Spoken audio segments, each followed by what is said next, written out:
Majelis Kehormatan Mahkamah Konstitusi resmi memecat Hakim Konstitusi Anwar Usman dari posisi Ketua MK karena dinilai melakukan sejumlah pelanggaran kode etik.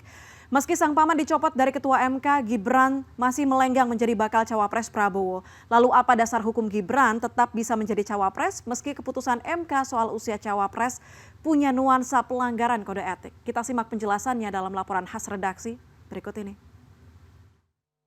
Pemberhentian dari jabatan Ketua Mahkamah Konstitusi kepada hakim terlapor.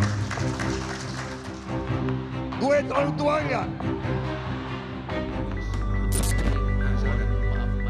Selasa sore, Majelis Kehormatan Mahkamah Konstitusi memutuskan Anwar Usman diberhentikan jadi Ketua Mahkamah Konstitusi.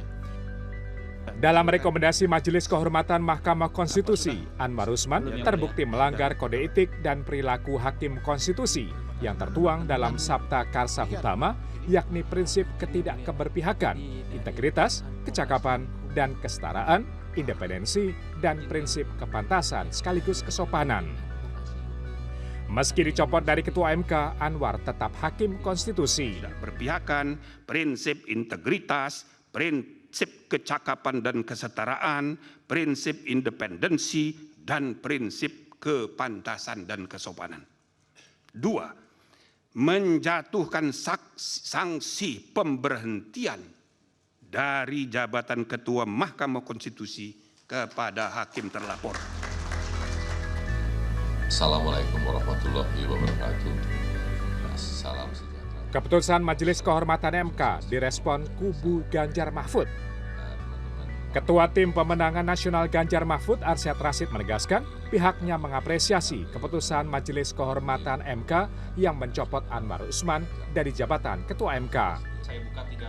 Namun pihaknya tetap menyayangkan keputusan Majelis Kehormatan MK tetap tidak bisa mengubah putusan MK terkait batas usia Capres-Cawapres.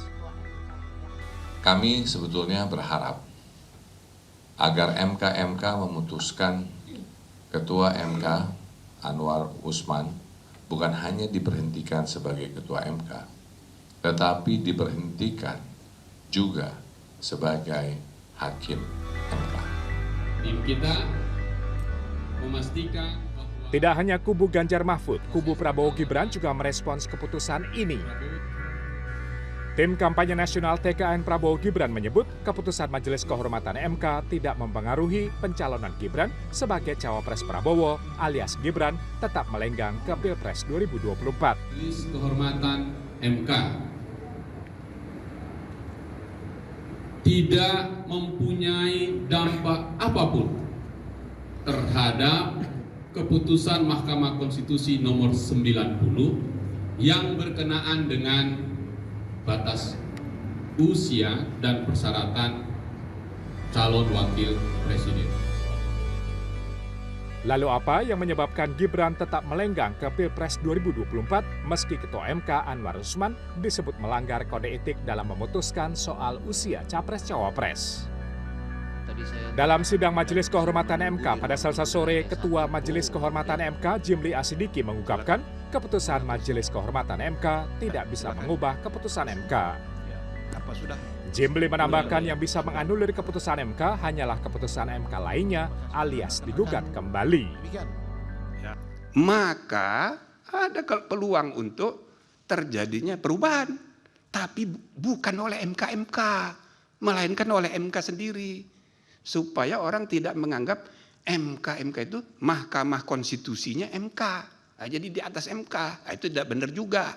Biarlah putusan MK diubah oleh MK sendiri melalui mekanisme yang tersedia. Lebih lanjut, Jimli menambahkan meski keputusan MK terkait usia syarat Capres-Cawapres bisa diuji kembali, perubahan undang-undang tersebut berlaku pada pemilu 2029. Ini artinya putra sulung Jokowi, Gibran Rakabuming Raka, yang baru berusia 36 tahun, tetap bisa melenggang menjadi cawapres Prabowo Subianto di Pilpres tahun depan. Tim Liputan CNN Indonesia.